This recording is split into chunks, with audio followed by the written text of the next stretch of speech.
On March 6, 2023, Angela Craig texts her husband from their home in Aurora, Colorado. "My eyes don't want to focus," she writes. "I feel drugged." Her husband, James Craig, a dentist, rushes her to the hospital. The 43-year-old mother complains of dizziness and weakness. Doctors treat her and release her. What they don't know is that earlier that morning, James had made Angela a protein shake before their workout. Shortly after drinking it, she became faint and dizzy, symptoms later consistent with arsenic poisoning. Within 24 hours, Angela returns to the hospital and is admitted. Doctors are baffled as her condition worsens. Behind the scenes, James Craig had already begun planning her death. On February 27th, Craig created a secret email account at his dental office and searched things like, "Is there an undetectable poison? Is arsenic detectable? And how many grams of arsenic will kill a human?" Over the following days, he researched cyanide, eye drop poisoning, and how to make a murder look like a heart attack. On March 13th, while Angela was hospitalized, a package containing potassium cyanide was delivered to his dental practice. When staff accidentally opened it, Craig's business partner immediately flagged it as suspicious and alerted a hospital nurse, who contacted authorities. Angela was discharged on March 14th. But returned the next day in critical condition. Footage shows James entering the room holding a syringe. Dr. Craig leaves his wife's room and heads into a bathroom. He comes out apparently holding a syringe he had loaded with what the prosecutor calls the final fatal dose of cyanide. He injected cyanide into her IV. Shortly after, Angela suffered a severe seizure and was declared brain dead. On March 18th, 2023, Angela died. Her death was ruled a homicide caused by cyanide and tetrahydrozoline poisoning, with arsenic poisoning listed as a contributing factor. James Craig was arrested on March 19th, 2023, just one day after his wife Angela died. How you doing? I'm well, thank you. Oh, how are you? Okay, how are you doing? Well, yeah. Hi. All right, Bob. You are under arrest. Okay. Okay, first degree murder. Good. Okay. How are you? Oh, okay. Wow. So Jim's under arrest. Is there anything like your watch or anything you want to leave with him? Sure. Is it Anything in your pockets? It might be, I don't remember. I'm sorry, I think about You that. have Miriam's phone. We'll take it out for you, okay? Actually, this is the. Okay. Do you want the Apple Watch or does it matter? Are you asking me? No. Yes. Wow.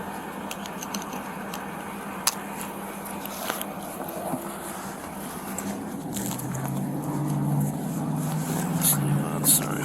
Okay. All right, you know where to take him, and then we'll swing around and meet you over there. Okay. I have Do you want me to to, You can just walk him in. Elevator's third floor. When you get off the elevators, go left. any specific room or just? Yeah, when you get off the elevators, you're looking at the wall, go left, and then take a right and go all the way down the hall. There's a couple other offices there, and you'll see an interview room. Is Right it? Yeah, sounds good. Okay. What is that? That's his daughter's phone. Oh yeah, we can give.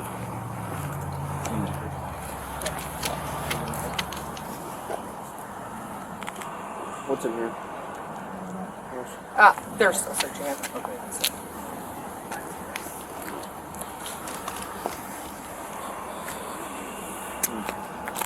I didn't expect this. Sorry, Dad. I was just getting my phone back. Okay. All right. We'll see you right. We'll see you over there. Take his gloves. Yeah.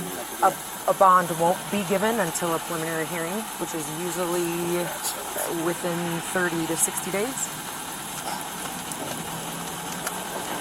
Just for you and the family, I mean, obviously this is shocking. From our standpoint, he's responsible for Angela's death. Okay, no doubt in our mind. Okay, it's hard to wrap your mind around that. I understand, especially for these poor kids.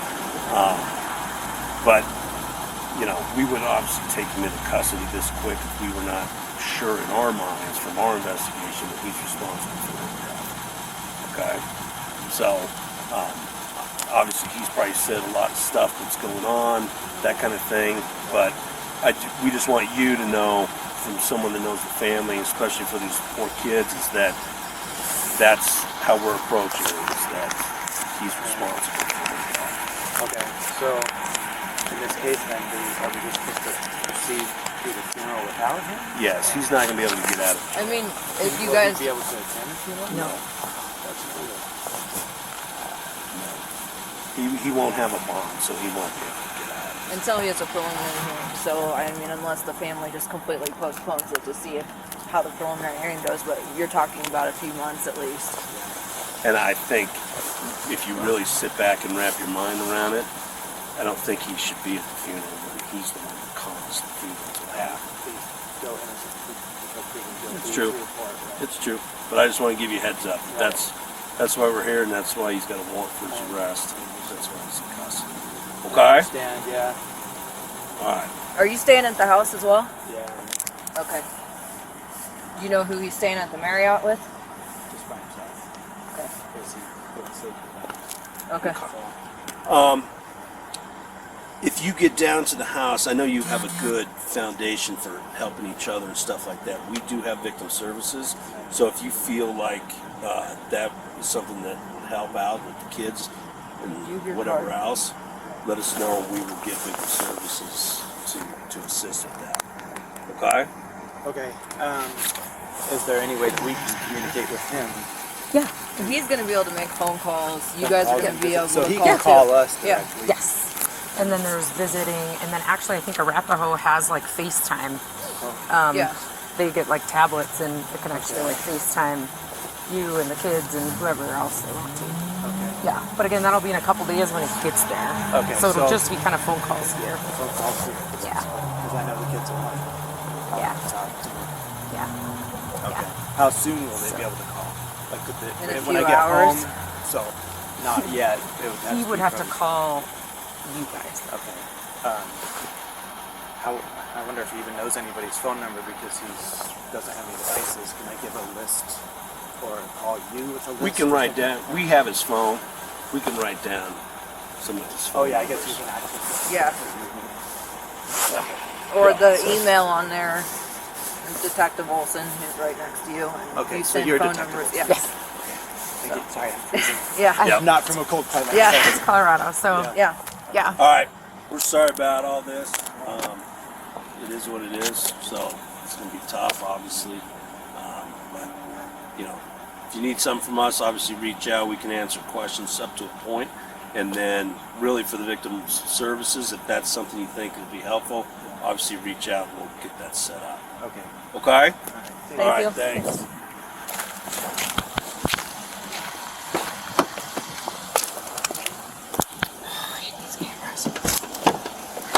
While in jail, Craig allegedly tried multiple times to cover his tracks. He asked his cellmate and others to plant false evidence and create fake testimony to make it appear that Angela had killed herself or wanted to frame him for her death. He even tried to hire someone to kill the lead detective investigating Angela's murder. Most disturbingly, Craig sent a letter to his own daughter, Annabelle, with a 10-step list of instructions on how to hire somebody on the dark web to make an AI deepfake video. The video was supposed to show Angela, before her death, asking James to help her kill herself with poison. During the investigation, detectives also uncovered the affair.